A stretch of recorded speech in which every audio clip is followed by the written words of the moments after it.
Good afternoon সব বন্ধুরা, তোমরা কেমন আছো? আশা করি ভালো আছো। দেখো, এখানে এক ফালি কুমড়ো আছে, একটা মাছ আছে আর একটা আম আছে। তা আজকে আমি একটা নতুন রেসিপি করছি, আম দিয়ে কুমড়োর খড়খড়ি, যেটা টক হবে। জানি না এটা কারা কারা খাও, কিন্তু এটা খেতেও ভালো লাগে। মানে এটা মাছ দিয়েই করতে হয়, মানে আম, কুমড়ো আর মাছ দিলে এটা বেশি ভালো হয়। যাই হোক, আমি মাছটাকে ভালো করে ভেজে নিচ্ছি। মাছটা কিন্তু অনেক মোটা, তেলাপিয়া মাছের একটা বড় পেটিটা নিয়ে নিয়েছি। এখানে অবশ্য ছোটো ছোটো লাগছে, কিন্তু অনেকটাই বড়, বুঝলে। ভালো করে ওটাকে ভেজে নিয়েছি। আর এইদিকে কড়াইতে টক হলেই তো যেন সর্ষে ফোড়ন, আর না হলে পাঁচ ফোড়ন, কিন্তু এখানে সর্ষে ফোড়ন দিতে হবে। সর্ষে ফোড়ন দিলে বেশি ভালো হয়। যাই হোক, কুমড়োটা দিয়ে দিয়েছি, তেলে সর্ষে ফোড়ন দিয়ে কুমড়োটা দিয়ে দিয়েছি। তারপরে দিলাম হচ্ছে একটু আমটা খুব টক ছিল, ওই জন্য পুরোটা দিতে পারিনি। পুরোটা দিলে না বেশি টক হয়ে যাবে, এটা খাওয়া মুশকিল হয়ে যাবে।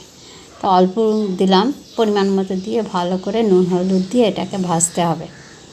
ভাজতে ভাজতে যখন একটু ভাজা হয়ে যাবে, তখন আমি কি করেছি, সামান্য একটু জল দিয়ে এটাকে গ্যাসটা কমিয়ে একদম অল্প আঁচে ঢেকে দিতে হবে।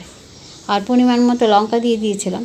মানে একটু ঝাল না হলে, জানো তো, এরকম খড়খড়িতে না ভালো লাগে না। এটা হচ্ছে খড়খড়ি টকের, বুঝলে।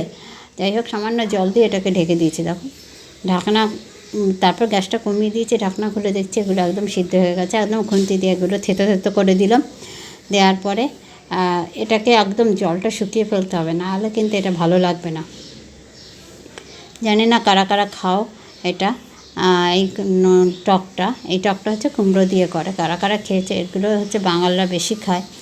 আর তারপরে কি করলাম, যখন একটু ওটাকে সিদ্ধ হয়ে গেছে, খুন্তি দিয়ে নেড়ে একদম কাদা কাদা করে দিয়েছি। তারপরে এই মাছটাকে ছাড়িয়ে মাছটা একদম মিহি করে ওর মধ্যে দিয়ে দিয়েছি। এবার এটাকে ভালো করে ভাজতে হবে, আর কিছুই না। একদম জলটা যখন দেখো একদম শুকিয়ে গেছে, দেখো একদম হয়ে গেছে, ব্যাস। এটাকে ভাজার পরে একদম নামিয়ে ফেলতে হবে। আর এটাকে ভাত দিয়ে খেলে তো দারুণ লাগে। এবার যারা যারা খাও তো ভালো, আর যারা খাওনি তারা একবার খেয়ে দেখো না কেমন লাগে। তা কেমন লাগলো তোমাদের রেসিপিটা, অবশ্যই আমাকে জানিও। টাটা।